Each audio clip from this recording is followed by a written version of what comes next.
Cooktown copped the worst of Cyclone Ita, with winds of up to 230 kilometres an hour, ripping off roofs from a pub and some homes. The cyclone left water shortages and power and communication blackouts as it swept through the area. Large trees were uprooted and power lines snapped. Kim Jerome is the local SES coordinator in Cooktown. She says although the clean-up workload is huge, it could have been worse. All feeling very lucky that we have not had more serious issues come out of it. You know, some feel a bit confused about where to start with the amount of trees that are down and the size of the trees that are down. And so, yeah, as days unfold, I guess think things should become a little more clear, and as council gets word out to people as to, you know, how the assistance will roll out, I think that everyone's starting to hopefully get a little bit calmer. Another area that suffered extensive damage is Hopevale, north of Cooktown.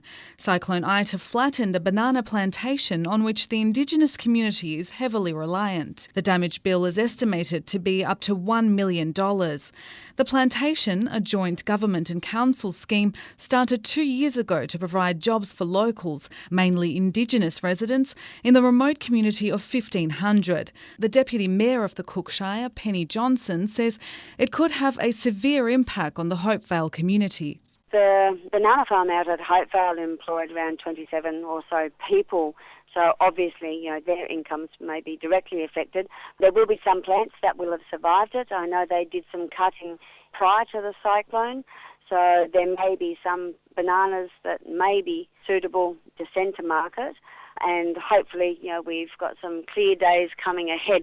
So hopefully, you know, as things sort of dry out and they're not inundated any longer, the plants will be able to start producing again. The people out at Hopevale that are involved with it are really, really hard-working. They're very committed to it. It has been very productive and is successful, and certainly is really, really an important economic driver and a part of their community. So any support that Cookshire can offer our neighbouring councils is always there.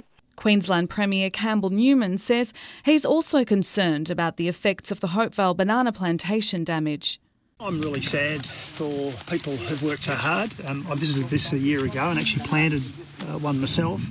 And I know Lisa will feel very sad as well because, that was the thing she was asking me going back 2 or 3 days ago when we heard the cyclone was coming into this part of the world, that it would impact on this.